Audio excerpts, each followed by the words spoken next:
अस्सलाम वालेकुम दोस्तों, आज आपको किला दिरावर की सैर कराते हैं। यहाँ पे 18वीं चोलिस्तान डेज़र्ट जीप रैली हो रही है। उस सिलसिले में हम यहाँ पहुँचे थे। रात को ही यहाँ पे पहुँच गए हैं। अभी रात को देखते हैं कि रात का क्या मंज़र है किला दिरावर का। तो इंशाल्लाह फिर सुबह होते ही रोशनी में आपको इसकी सैर कराएंगे कि ये दिन में कैसा नज़र आता है, और इसकी तारीख़ भी आपको बताएंगे। ये जी कोई कहा जाता है कि 9वीं सदी ईस्वी में एक रावल देवराज भट्टी के नाम का बंदा था, उसने इसकी तामीर कराई थी। फिर 1731 ईस्वी में नवाब सादिक अव्वल ने इसको फ़तह किया। फ़तह करके इसको अपने राज में शामिल कर लिया। ये जो कि बहावलपुर से कोई 80-90 किलोमीटर दूर है और रहीम यार ख़ान से कोई 110 किलोमीटर के फासले पर है।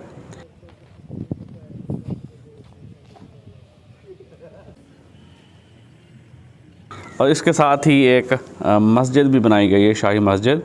ये जी लाल किला दिल्ली की मोती मस्जिद की तर्ज पे बनाई गई है।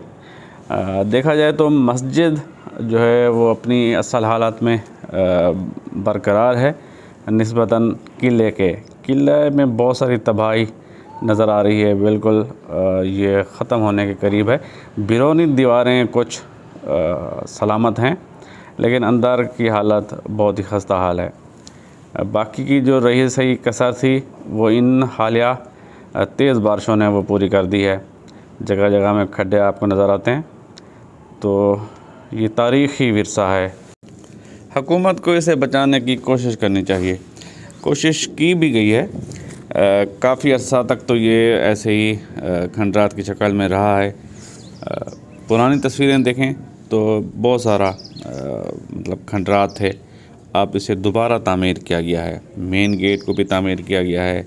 मेन गेट के साथ एक गला गोदाम है जिसमें गला वगैरह रखा जाता था, उसको भी दोबारा तामीर किया गया है। ये जी शाही मस्जिद है। इसे मेरे ख्याल में नवाब सादिक अव्वल के दौर में तामीर किया गया था। बहुत ही खूबसूरत मस्जिद है जी। और भला हो इन चाइना की लाइटों का, जिसने उसे मज़ीद खूबसूरत बना दिया है। संगमरमर का इस्तेमाल किया गया है इस मस्जिद में। इसकी तामीर संगमरमर से की गई है और ये काफ़ी अच्छी हालत में आज भी मौजूद है। ये शायद 1731 ईस्वी में जब नवाब सादिक अव्वल ने इस किले को फ़तह किया था, उसके बाद ही इसकी तामीर हुई होगी। रात हमने जी कैंपों में गुजारी, और यहाँ पे कैंप लगा के रात गुजारना भी एक बहुत अच्छा तजर्बा है। यहाँ पे एक खैमों का शहर बस जाता है जी। वो सामने आपको किला नज़र आ रहा है। इतनी दूर हमने यहाँ पे कैंप लगाए हैं रेत में, और इस किले के चारों तरफ कैंप ही कैंप नज़र आते हैं। तो हमारे साथ मियाँ मिठा साहब बरचूनी शरीफ वाले, उनके फर्जंद मियाँ रफ़ीक साहब का ये कैंप था, और इसके साथ ही और दोस्तों के बहुत सारे कैंप लगे हुए थे। इन 3 से 6 दिनों में हर किस्म की आज़ादी होती है। अब जो चाहें यहाँ पे करें। सारी रात फायरिंग चलती रही है।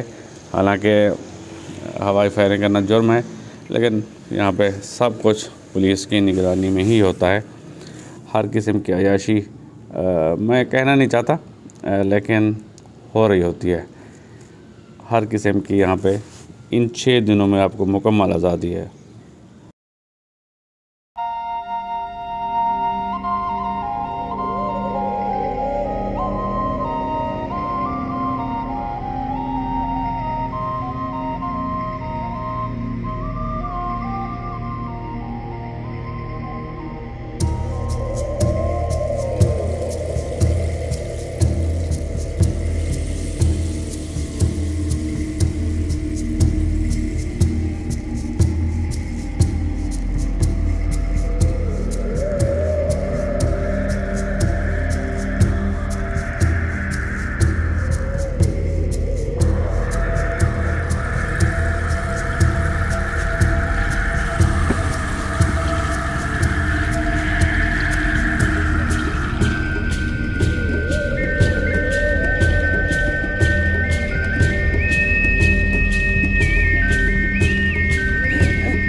सुबह नाश्ते से फारिग होने के बाद हमारा रुख फिर से किले की तरफ था और हम सुबह किला की तरफ पहुंच गए थे।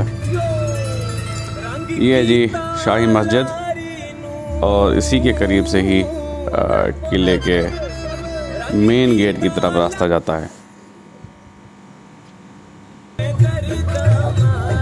ये जी किले का मेन गेट है। यहाँ से इसकी दोबारा तामीर की गई है। ये जो आपको सामने दीवार नज़र आ रही है कला गोदाम है, इसको दोबारा तामीर किया गया है। पुरानी तस्वीरों में देखें तो हमें ये दीवार नज़र नहीं आती, टूटी हुई नज़र आती है। दोबारा ऐसे तामीर किया गया है और जो आगे वो नज़र आ रहा है आपको, ये भी दोबारा तामीर किया गया है। ये रास्ता जो ऊपर को जाता है सीधा किले के मेन गेट की तरफ।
यार फरीद चा करम करे तां मैं सदा सुहागण होवां।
हमारी आराम में करार दियो।